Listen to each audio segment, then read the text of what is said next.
2025 সালের 22 এপ্রিল জম্মু ও কাশ্মীরের পাহেলগাম এলাকার বৈশারণ উপত্যকায় ভয়াবহ জঙ্গি হামলা ঘটে, যা সাম্প্রতিক সময়ে ভারতের সবচেয়ে প্রাণঘাতী হামলাগুলোর একটি। ঘটনার বিবরণ: স্থানীয় সময় দুপুর 2:50 দিকে 4 থেকে 6 জন সশস্ত্র জঙ্গি পর্যটকদের উপর নির্বিচারে গুলি চালায়। এই হামলায় অন্তত 26 জন নিহত হন এবং 20 জনের বেশি আহত হন, যাদের মধ্যে অনেকেই গুরুতর অবস্থায় রয়েছেন।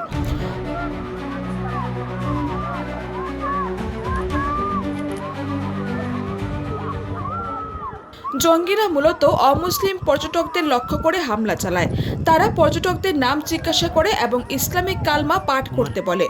অনেকে শরীরের নির্দিষ্ট অংশ পরীক্ষা করে ধর্মীয় পরিচয় নিশ্চিত করার চেষ্টা করে।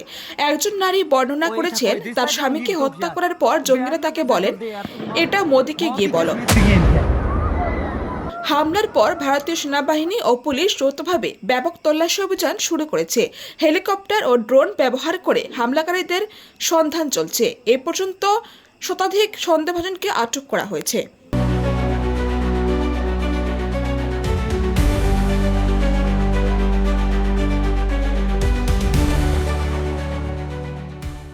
প্রধানমন্ত্রী নরেন্দ্র মোদী সৌদি আরব সফর সংক্ষিপ্ত করে দেশে ফিরে এসেছেন এবং জরুরি নিরাপত্তা বৈঠক করেছেন। কেন্দ্রীয় স্বরাষ্ট্রমন্ত্রী অমিত শাহ শ্রীনগরে গিয়ে পরিস্থিতি পর্যালোচনা করছেন। জাতিসংঘের মহাসচিব আন্তোনিও গুতেরেস এই হামলার তীব্র নিন্দা জানিয়েছেন এবং বেসামরিক নাগরিকদের উপর হামলাকে অগ্রহণযোগ্য বলেছেন। এই হামলা কাশ্মীর অঞ্চলে নিরাপত্তা পরিস্থিতির অবনতির ইঙ্গিত দেয় এবং ভারতের অভ্যন্তরীণ নিরাপত্তা ও ধর্মীয় সহিষ্ণুতার জন্য একটি বড় চ্যালেঞ্জ হিসাবে দেখা হচ্ছে।